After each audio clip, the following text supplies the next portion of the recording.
KonMari untuk pemula. 7 benda yang sebenarnya tidak kamu butuhkan di ruang tamu.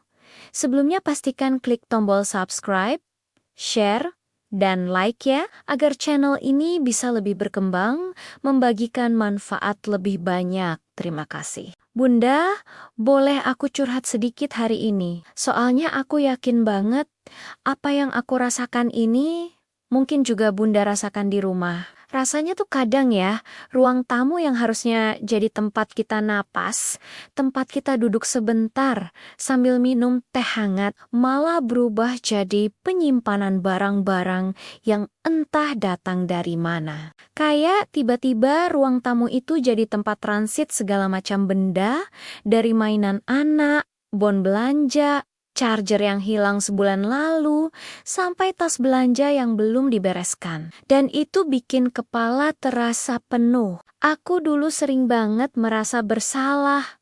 Loh Bun, kayak setiap lihat ruangan berantakan tuh langsung muncul suara kecil di kepala. Kamu tidak rapi, kamu tidak bisa jaga rumah, kamu capek, tapi tetap harus bersihin semuanya. Padahal ya, kadang bukan salah kita.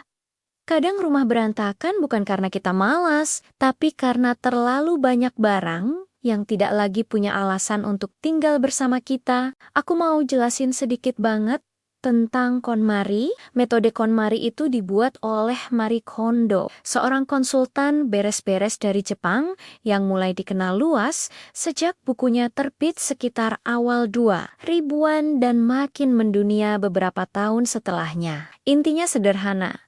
Kita menyimpan hanya barang yang benar-benar memberikan rasa bahagia. Waktu pertama kali aku kenal metode KonMari, aku sampai ketawa sendiri. Dalam hati aku bilang, masa sih cuma tanya apakah benda ini bikin bahagia, bisa bikin hidup berubah? Tapi ternyata iya banget, karena pertanyaannya sederhana, tapi jawabannya itu memaksa kita jujur sama diri sendiri. Hari itu aku mulai melihat ruang tamu, dan aku sadar ada banyak benda yang sebenarnya sudah lama ingin aku singkirkan, tapi selalu aku tahan. Alasannya macam-macam.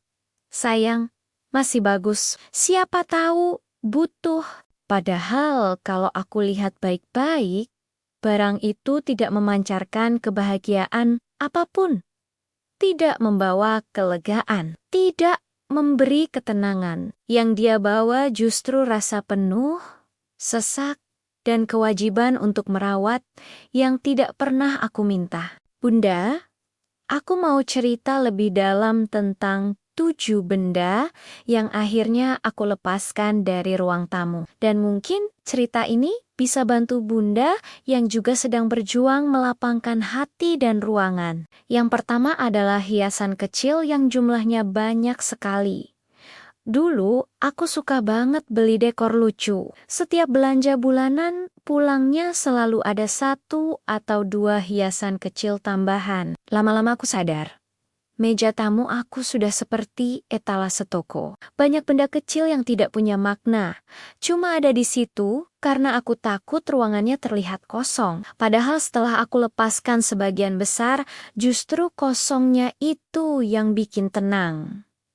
Yang kedua adalah bantal sofa yang terlalu banyak. Ini lucu Bunda, karena aku dulu sangat percaya bahwa makin banyak bantal, makin estetik ruangannya. Nyatanya, setiap mau duduk, aku harus geser bantal dulu. Suamiku pernah bercanda, kayaknya bantal ini yang punya rumah, bukan kita.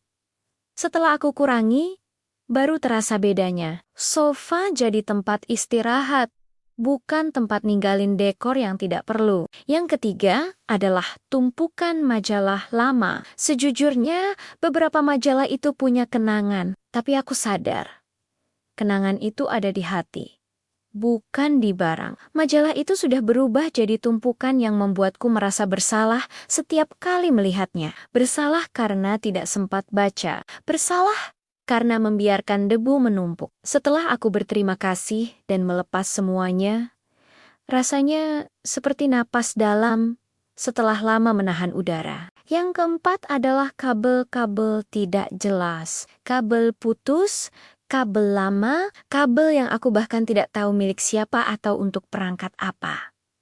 Aku sempat simpan semuanya dalam satu kotak, dan setiap kali aku lihat kotak itu, rasanya seperti energi negatif menumpuk. Hari aku buang kotak itu, aku sampai tersenyum sendiri. Ternyata kebahagiaan kecil itu nyata. Yang kelima adalah dekor dinding yang sudah tidak cocok lagi. Ini yang paling emosional buat aku. Karena beberapa dekor itu kupasang ketika pertama kali pindah rumah. Tapi gaya kita berubah. Selera berubah. Dan aku dulu takut melepasnya karena merasa tidak sopan sama kenangan yang pernah ada. Tapi setelah aku turunkan dan aku ganti dengan dinding yang lebih sederhana, aku menangis kecil. Bukan perasaan sedih, tapi lebih perasaan lega. Yang keenam adalah kotak penyimpanan kosong. Ini ironi banget, Bunda. Kita beli kotak supaya rumah rapi, tapi akhirnya kotak itu justru jadi barang raksasa yang bikin ruangan sempit. Dan seringkali kita menahan kotaknya dengan alasan suatu saat pasti terpakai. Padahal, kalau jujur, sebagian besar tidak akan terpakai. Aku akhirnya memutuskan untuk merelakan kotak-kotak itu pergi. Dan ruang tamu langsung terasa lega. Yang ketujuh adalah barang titipan orang. Barang yang bukan milik kita, tapi malah membebani rumah kita. Aku dulu sering takut ngomong, nanti dikira pelit atau tidak mau bantu. Tapi ternyata menjaga ruang tamu tetap tenang. Itu juga bentuk self-love. Hari aku beranikan diri mengembalikan barang-barang itu ke pemiliknya. Rasanya seperti meletakkan batu berat yang selama ini ada di pundak. Bunda, setelah semua perjalanan itu, aku duduk di sofa ruang tamu. Rasanya berbeda, rasanya damai, seperti ruangan itu akhirnya kembali ke fungsinya. Tempat kita istirahat, tempat kita tertawa, tempat kita cerita, bukan tempat menyimpan barang-barang yang tidak kita butuhkan. Dan yang paling indah dari semua ini adalah aku belajar bahwa merapikan rumah bukan sekadar beres, tapi perjalanan mengenal diri sendiri. Menyadari batas diri kita sendiri, memilih apa yang penting dan menerima bahwa kita berhak tinggal di ruang yang tidak membuat kita lelah. Bunda tidak perlu sempurna, tidak perlu sekaligus. Mulai saja dari satu benda hari ini.